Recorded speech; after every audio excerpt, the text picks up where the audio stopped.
Hello everyone, so welcome back to another video. आज का date आप पहले देख लीजिए, 13 नवंबर, और ये मेरा सेकंड वीक आज स्टार्ट हो गया है। वीक की स्टार्टिंग काफ़ी बुरी रही है। नॉर्मली देखा जाता है तो जिस हिसाब से मेरा अपना खुद का एक्सपीरियंस रहा है, मंडे में मैं मोस्टली ट्रेड करता हूँ और ट्रेड मोस्ट प्रॉफिटेबल रहता है, पर इस वीक का स्टार्टिंग काफ़ी ख़राब हुई है। और इसके साथ ही मतलब वीडियो के एंड तक मैं आपके सामने कई सारी चीज़ें ऐसी एक्सप्लेन करूँगा कि आने वाले टाइम पे मैं किस तरीके से इसे ओवरकम करूँगा, फिर किससे मैं इसे हैंडल करने वाला हूँ। ठीक है, तो कुछ चीज़ें मैं कमेंट भी करूँगा आपके सामने और वो बहुत ज़्यादा ज़रूरी है। तो चलिए सबसे पहले मैं आपके सामने ट्रेड डिस्कस कर लेता हूँ, क्या प्राइस एक्शन था, क्या मेरा एनालिसिस था। तो जो मेरी पहली एंट्री है वो 942 की है, आईटीसी में मैंने ट्रेड लिया है। मोस्टली आपको पता होगा कि अभी तक के मेरे मैक्सिमम ट्रेड्स आईटीसी में। अगेन ये जो लाइन है ये वॉल्यूम प्रोफाइल की लाइन है और इसके ऊपर मार्केट स्ट्रगल कर रहा था, तो मेरे अकॉर्डिंग इसमें काफ़ी अच्छा ब्रेकआउट आ सकता था। और अगर ये इस लेवल को सस्टेन करके इस जोन को भी अगर किसी तरीके से ब्रीच करता तो मुझे काफ़ी अच्छा टारगेट आज मिल सकता था। तो कॉल साइड में मैं देख रहा था मार्केट को, और मैं इसलिए देख रहा था क्योंकि पिछले कुछ दिनों से मार्केट इस जोन के ऊपर सस्टेन कर रहा है और सस्टेन करने के बाद वो ट्राई कर रहा है इस लेवल को ब्रेक करने की। ऑलरेडी मार्केट ने इस लेवल को 1 2 3 बार टेस्ट कर दिया है।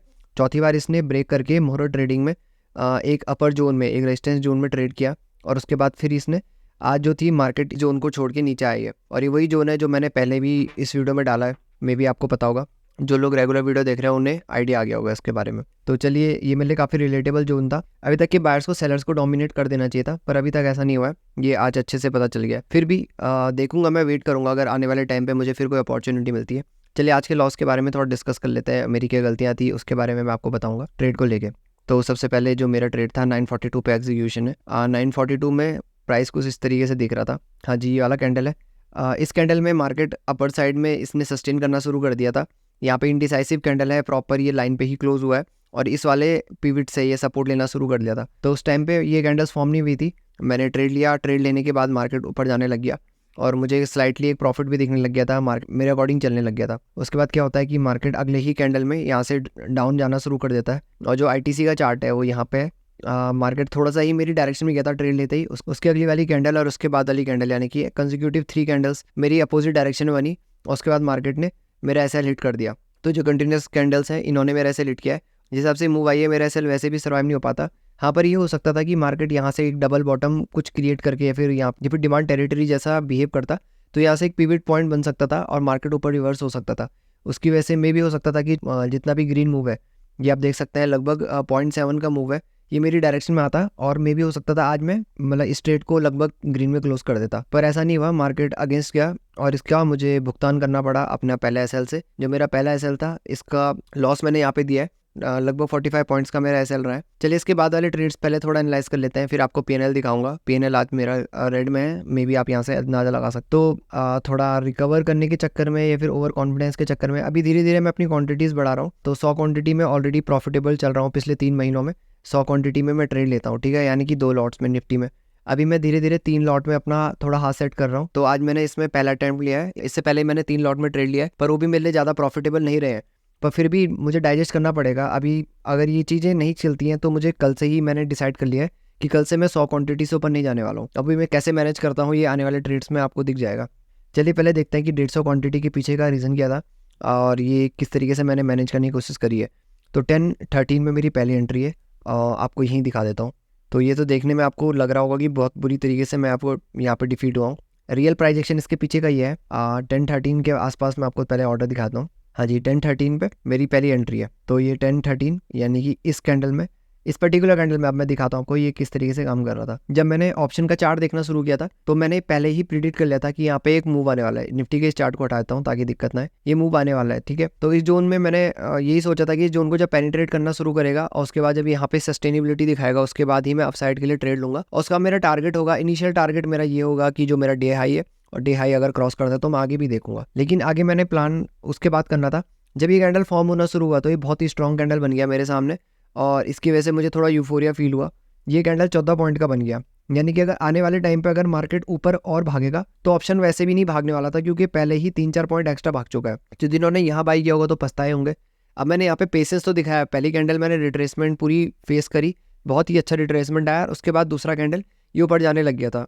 जब ये कैंडल फॉर्म हुआ और ऊपर के लिए सस्टेन हो रहा था, जब नीचे से भी ऊपर जा रहा था और एक पॉजिटिव कैंडल की तरह बिहेव कर रहा था, तो उस टाइम पे मैंने एंट्री ली। एंट्री मैंने बहुत ही एग्रेसिव ली। मैंने पहले 150 पॉइंट की एंट्री ले ली थी और यही शायद मेरी गलती थी। इसके अकॉर्डिंग मुझे एक अप्रोप्रिएट एसएल लगाना भी काफ़ी ज़रूरी पड़ गया था।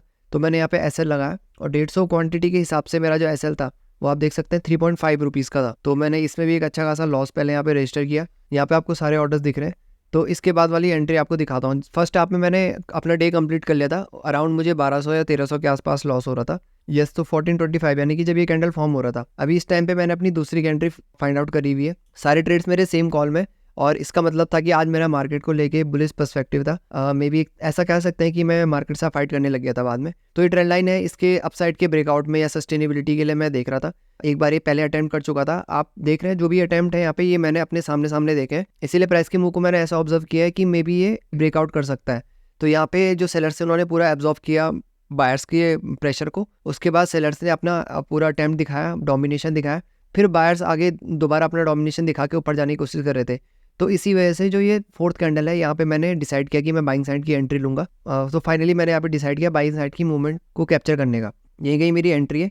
और इस टाइम पे मैंने वो गलती नहीं करी जो मैंने पहले करी थी। मैंने सेम क्वांटिटी से ट्रेड नहीं किया, मैंने अपने इमोशंस को कंट्रोल किया और मैंने 2 लॉट में ही ट्रेड लिया। अप्रॉक्स 71 में मेरी यहाँ पे एंट्री मारी। और उसके बाद जब इसने अच्छा खासा टाइम पास कर दिया, लगभग 5-6 मिनट मैंने इस पूरे मोमेंटम को झेल लिया था। मेरे एसएल ने सर्वाइव कर लिया था। और आपको पता है एज अ ऑप्शन बायर आपको थीटा के साथ मैनेज करना पड़ता है, तो एसएल कई बार सर्वाइव करना भी मुश्किल पड़ जाता है अगर मार्केट हॉल्ट कर रहा है तो।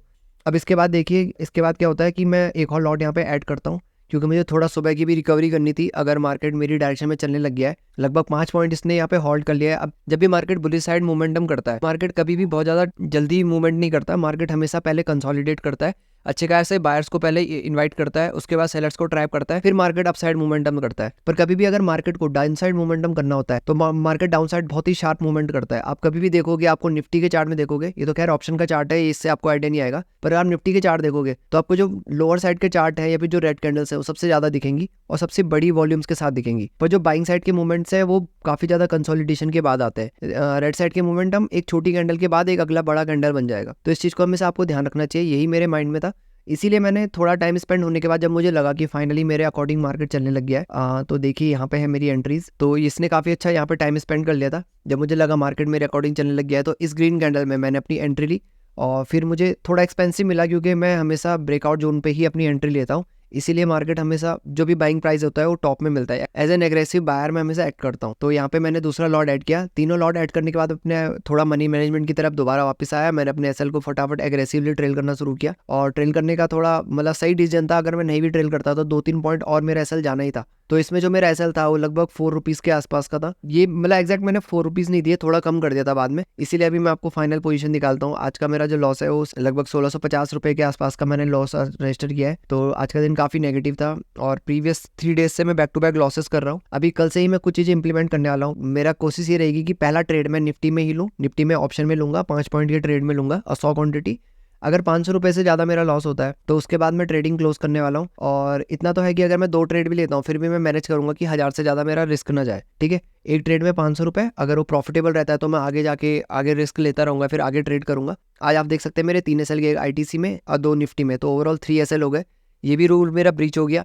मनी मैनेजमेंट मेरा काफ़ी हिल चुका है, क्योंकि इससे पहले जो मेरे ट्रेडिंग डेज रहे हैं पिछले लगभग 2 महीनों में, एक भी दिन मेरा 1100 पर लॉस क्लोज नहीं हुआ। पर इस बार मेरा ऐसे हो गया कि बैक टू बैक 1000 के आसपास लॉस बुक हो गए और आज मेरा काफ़ी ज़्यादा लॉस हो गया है। तो मैं कोशिश करूँगा कि कल मेरा इतना लॉस ना हो। So stay tuned guys and thank you for watching. We'll see you in the next video.